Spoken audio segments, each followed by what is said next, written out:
tikslas tokios konferencijos mano įsitikinimu yra aiškumas. Lietuva turi turėti visiškai aiškų nacionalinį energetikos veiksmų planą, tiek artimiausiams porai metų, tiek ir dešimtmečių į priekį. Kiek mums tenka dalyvauti įvairiose diskusijose, atrodo, kad to aiškumo vis dar stinga, tai stengiamės pasiekti štai tokią konferenciją. Visoje šitoje diskusijoje pirmiausiai pasigendame aktyvaus ir ryžtingo atsakingų valdžios veiksmų, atsakingo veikimo ir to aiškumo, apie kurį kalbėjo Andrius Kubilius. Kokios grėsmės kyla 10 metais elektroenergetikos sektoriai? Tai pirmiausia, sumažėjęs apsirūpinimo elektros energija patikimumas, ženkliai padidėja kainos, padidėjus energetinė priklausomybė nuo vienos šalies, pagrindinio kuro gamtinių dujų tiekimas vienu vamzdynu, šalta žiemą galimi vartotojų apribojimai, dėl taršos padidėjimo deginant organinį kurą, papildomai didėja elektros energijos kaina.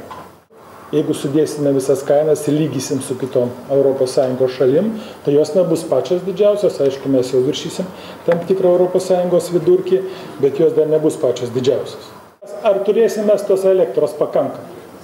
Aš galiu vienareikšmiškai užtikrinti, elektros tikrai bus pakankamai, aišku, jinai bus brangesnė, aišku, galimi tam tikri sutrikimai, esant ypatingai žemom temperatūrom.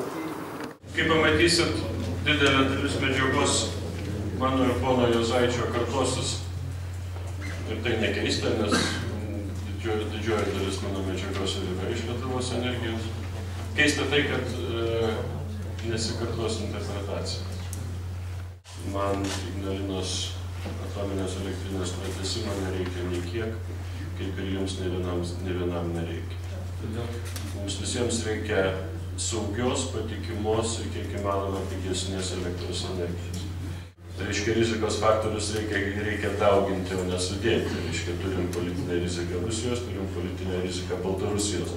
Plus, turim normalią rinkos riziką, nes visos ataskaitos sako, kad net ir pačiai Rusijai pastaruoju metu generavimo pajėgumų piko metu nebeužtenka ir tada mums pakankamai aiški Lietuvos energetikos strategijos nuostata, kad Lietuva privalo turėti savo generavimo pajėgumus pakankamam aprūpinimui visais laikais. Žiūrint į tai, kino tai būtų kaltė, vis tik tai 10 ir 11 metai pilnai ir dar nemaža dalis 12 metų mūsų yra gana rimta ir gili duobė, skirtingai nuo to, ką sako Lietuvos energijos generalinis direktorius. Man malonu irgi dalyvauti dešiniosios koalicijos konferencijoje.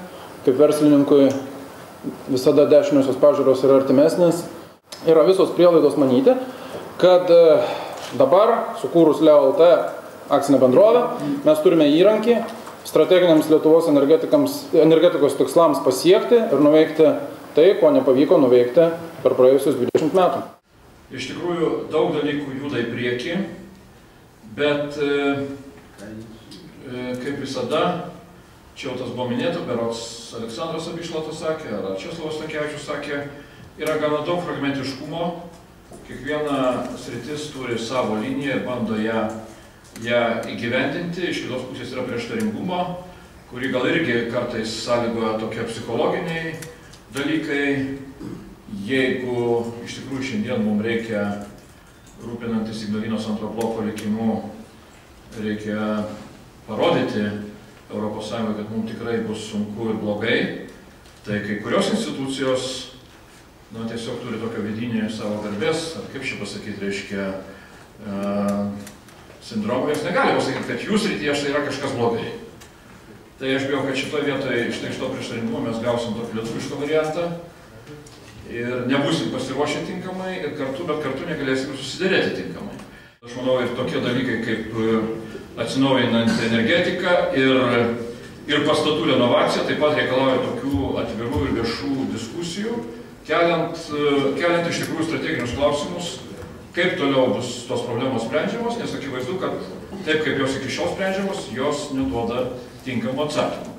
Ar tikrai valstybė savo instituciniais gebėjimais ir savo institucinę sąrangą yra tinkamai pasiruošusi tiem energetikos iššūkiam, kurie mūsų laukia ir kurie mano įsitikinimu artimiausią dešimtmetį bus patys svarbiausi mūsų valstybės iššūkiai.